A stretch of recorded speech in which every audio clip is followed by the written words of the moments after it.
Okay, hello everyone and welcome back. My name is Greg Furman and this is the Vantage Point AI Market Outlook for the week of January the 27th, 2025.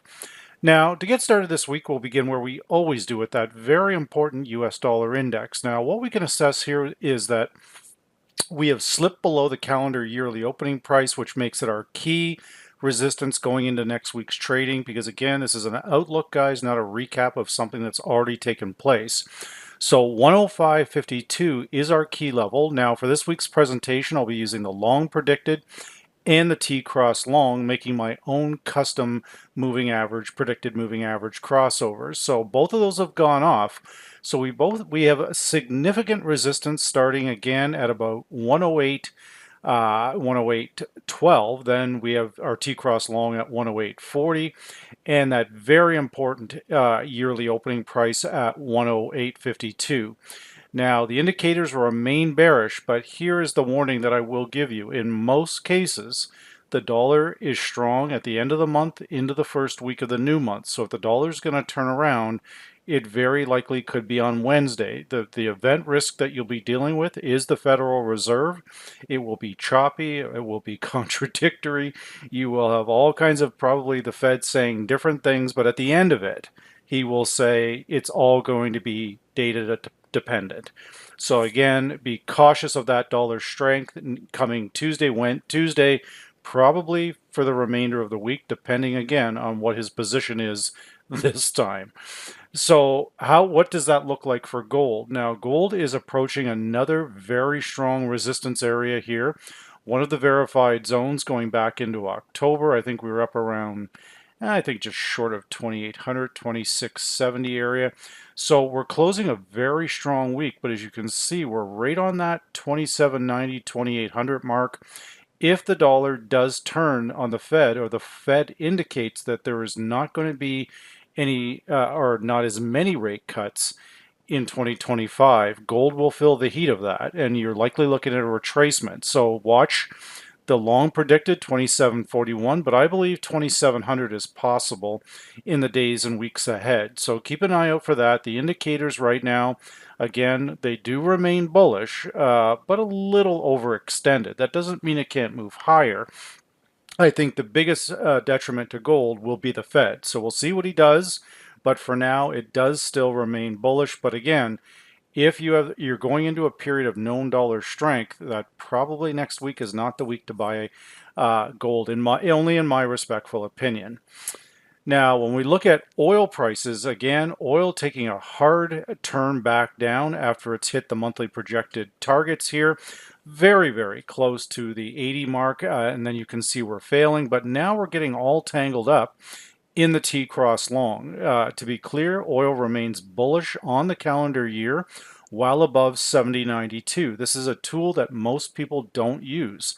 They use a rolling performance model, the last 5 days, the last random 30 days, or 90 days. We need proper anchor points in our trading here, guys. The first of the month, first of the quarter, first of the week, and certainly the first of the year. So again, while they're saying that oil is incredibly bearish, well, that's a half truth in my respectful opinion, because if we measure at where we are, if you bought oil at the beginning of the calendar year, then it actually is not anywhere near as bearish as what they're making it out to be. The calculation, still shows a positive 4.3% on the calendar year. We're only in the first month here, guys. That's pretty darn good for oil contracts. So if we break down below that T-cross long, yes, we are likely going to go lower. But for now, I believe that 70.92 is likely going to hold. The bulls should be able to hold this particular area, and if they don't, then we can look at shorts then. But again, the first obstacle is getting below and staying below 74.57. Now, Bitcoin again running a little bit sideways as we're coming into month end, but another good month right out of the gate for Bitcoin. The current yearly opening price here, 99,198. We have very strong support at our T-cross long and our long predicted. That's coming in at 104, 104,333, and more specifically, 101,614. These are our two key support levels.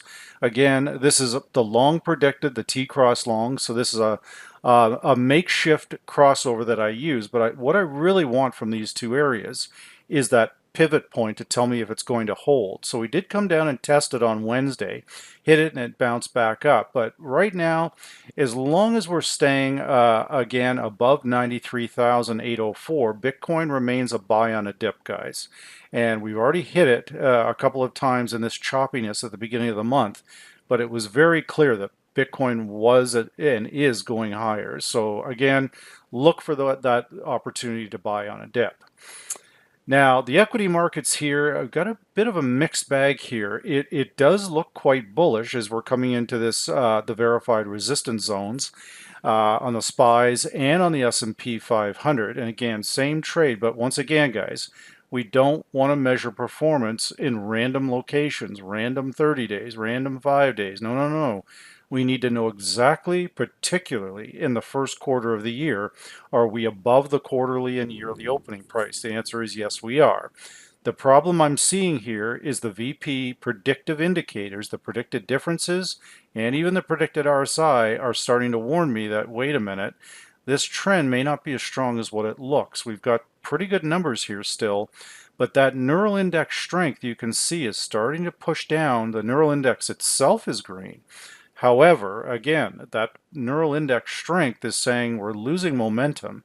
So our downside pivot areas here are long predicted 60-50, 60-50, T-cross long 59.88, but the yearly opening price at 59.03. We're still a buy on a dip as long as we're holding above that particular level. Now, when we do a comparison to the European markets, once again, very similar. It looks very, very toppy up here, and the predicted differences are starting to point down. The predicted RSI is hit 94.8. It too is sloping down.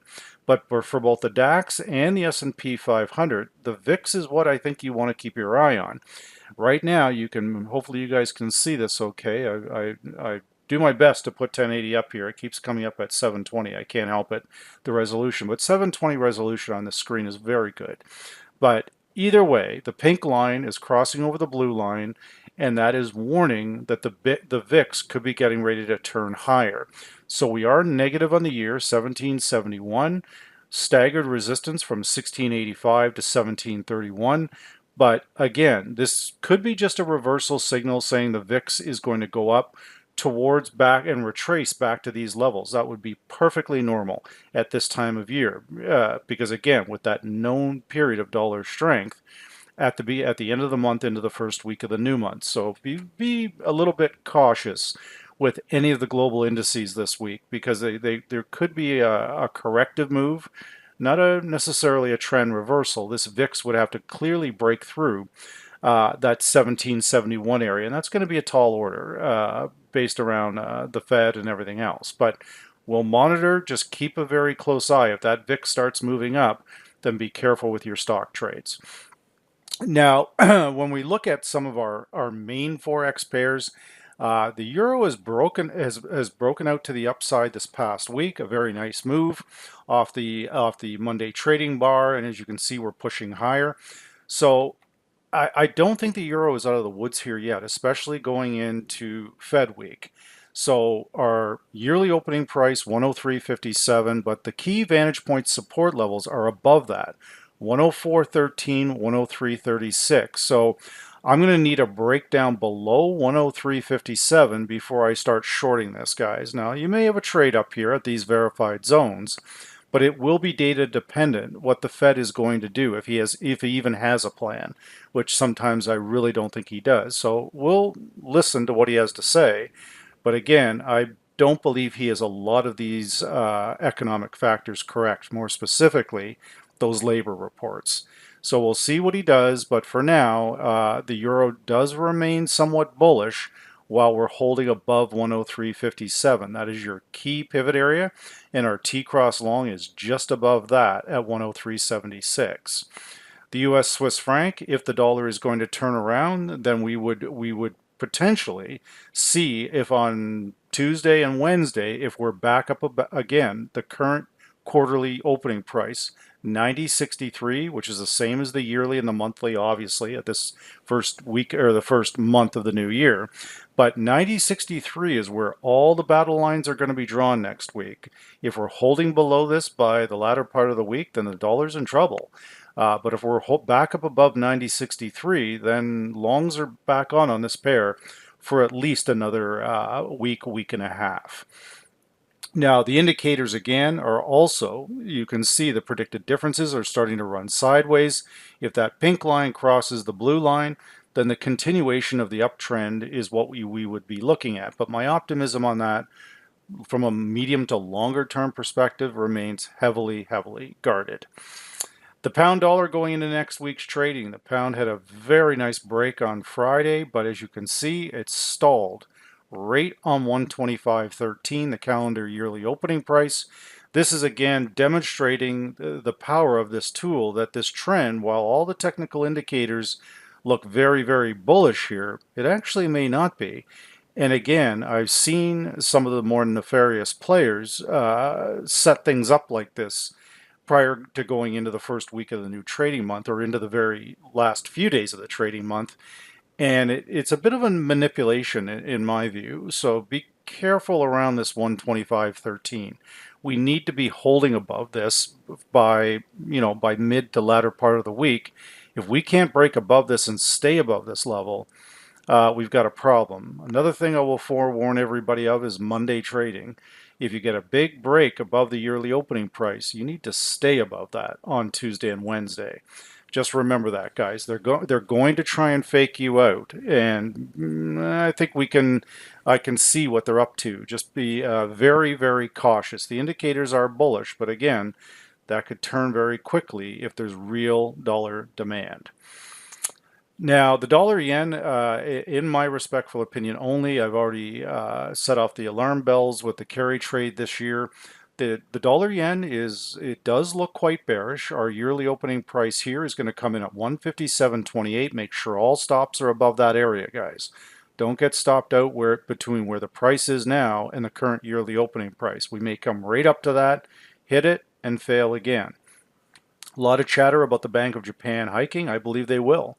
And I believe they're going to take advantage of a less competent Federal Reserve, Mr. Powell. So again, we'll see how this plays out, but watch those key levels.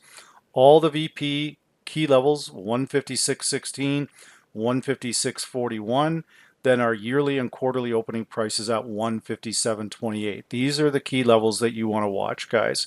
If we're holding below them, the carry trade is likely coming apart. My concern here, which I will warn again, the medium-term predicted difference, the strength of the medium-term crossover, that downside is losing momentum here. Another warning sign that we could be seeing dollar strength next week. So watch it closely. But we have very little momentum on the predicted RSI. It's just running flat right along the 40 level with an MA diff cross to the upside. Now, this may just be corrective, but I suspect not. So another warning sign we could be seeing that dollar strength next week. Now, the U.S.-Canadian pair, I would respectfully submit that you should limit trading on the U.S.-Mexican peso and the Canadian dollar because they're the ones that are going to be taking the brunt of the tariffs. Now, again, when we look at this, we want to say, where are we with this pair? Well, we are going to have a change of government in Canada soon. That's a huge positive for Canada, getting rid of Trudeau. But then you've got these tariffs we have to worry about. So we're not sure which way that's going right now. So this pair will be very choppy, but I also believe this will be one heck of a good short later this year into the second quarter. Maybe it's starting now, but I don't think so. I think we're looking at probably April, May before the current Canadian dollar starts to really rebound and show the true trend for 2025, which I believe could be down as long as we don't get those tariffs. So again, the indicators right now are bearish. We are below the T-cross long. The yearly opening price, 143.80. This is the level you need to focus on very, very closely, guys, okay? And we've closed the week at 143.45. If this pair goes down on a Monday, you buy it on Tuesday. If it goes up on a Monday, you sell it on Tuesday. I can't explain it, what it is with this pair, but it happens consistently. Probably 45 of the 52 weeks per year. So keep an eye on that, but be cautious of these Monday, Tuesday reversals with this particular pair. But I am seeing that it's showing some type of momentum here. We're at 38.2 in the predicted RSI. Predicted differences are negative. Neural index is pointing down. So I think the initial move for Monday will be down, but be careful of it on Tuesday. The Aussie and the Kiwi both performing relatively well last week, but not necessarily based on their fundamentals, but more on dollar weakness. So again, we've got to be cautious of the bull trap with these equity-based currencies. If the VIX is correct and it's going higher, stocks are going lower, then that does not favor the Canadian, the Aussie, or the Kiwi. That's the intermarket correlation you really need to know. So for now, this looks very bullish, but we've got a verified resistance high coming at 63.02. Now, very strong close for the week. No, 63.13 is a pretty decent close, but we've got to keep this momentum going. And as you can see, there's that pink line crossing, trying to cross the blue line. All of these, a number of things I've talked about in this week's outlook point towards US dollar strength next week. It's just a matter of getting past the Fed. Are they going to reposition before the Fed or after the Fed, or both? So again, be very careful with this pair, but I believe it will likely be retracing back towards the 62 area before we make the next run higher. And the same thing is going to apply to the Kiwi. The Kiwi is not, we do not have the MA diff cross yet, but it likely is coming. So again, these pairs are dependent on equity markets moving higher, the US dollar moving lower. So we will have a choppy week, guys, with the Fed. It's anyone's guess what he's going to say this time, but in the end, remember what I said. He's likely going to finish with the terminology, we're data dependent. So it usually ends up, the market has a big overreaction, and then it just turns into a whole big nothing burger. So be careful with things next week, but still with the volatility, there will be opportunity. So with that said, this is the Vantage Point AI Market Outlook for the week of January the 27th, 2020.